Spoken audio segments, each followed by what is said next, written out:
নবীজির সর্বাধিক প্রিয় সাহাবী হযরত আবু বকর রাদিয়াল্লাহু তাআলা আনহু নামাজে দাঁড়িয়ে কান্না করছিলেন।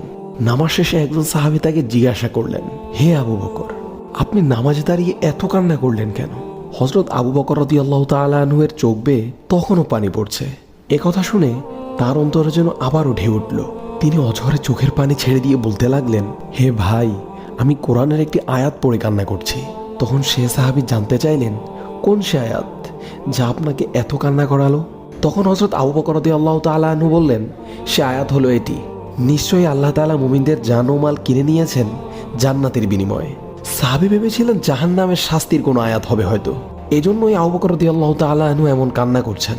কিন্তু এই আয়াত শুনে সাহাবী একটু অবাকই হলেন বটে, এবং আবু বকর রাদিয়াল্লাহু তাআলা আনহুকে জিজ্ঞাসা করলেন, হে আবু বকর, আল্লাহ আমাদের জানমালের বিনিময়ে আমাদের জান্নাত দান করবেন, এ তো খুশির খবর, এখানে কান্নার কি আছে?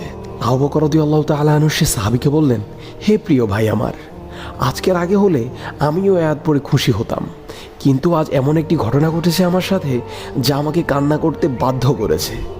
সাহাবী রাদিয়াল্লাহু তাআলা আনহু জিজ্ঞাসা করলেন, হে আবু বকর, আমাকেও বলুন কি এমন ঘটনা?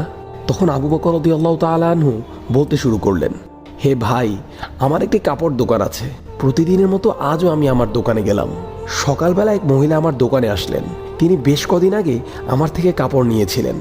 আজ এসে বললেন, আবু বকর, আপনার দোকান থেকে কিছুদিন আগে কাপড় নিয়েছিলাম, আজ তা ফেরত দিয়ে আমার টাকা ফেরত নিতে এলাম। আমি বললাম, আপনি তো অনেক আগে কাপড় নিয়েছিলেন, এতদিন পরে আবার ফেরত কেন? মহিলাটি বললেন, আবু বকর, আপনার কাপড় আমার পছন্দ হয়নি, আপনি আমার টাকা দিন এবং আপনার কাপড় ফেরত নিন। এই আয়াত পরে আমি এই চিন্তা করেই কান্না করছি যে হাসরের ময়দানে যদি আল্লাহ আমায় বলে ফেলেন, হে আবু বকর, তোমার জানমাল এবং আমল ফেরত নাও এবং এর বিনিময়ে যে জান্নাত দিয়েছিলাম তা আমাকে ফেরত দাও, কেননা তোমার নামাজ, তোমার কোরবানি, তোমার রোজা, তোমার জিহাদ, তোমার জিকির আমার পছন্দ হয়নি।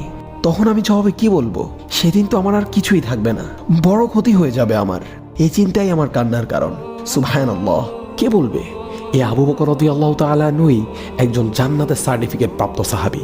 আল্লাহ আমাদের সকলকে তাদের মতো দ্বীনের ব্যাপারে গভীরভাবে চিন্তা করার তৌফিক দান করুন। আমিন।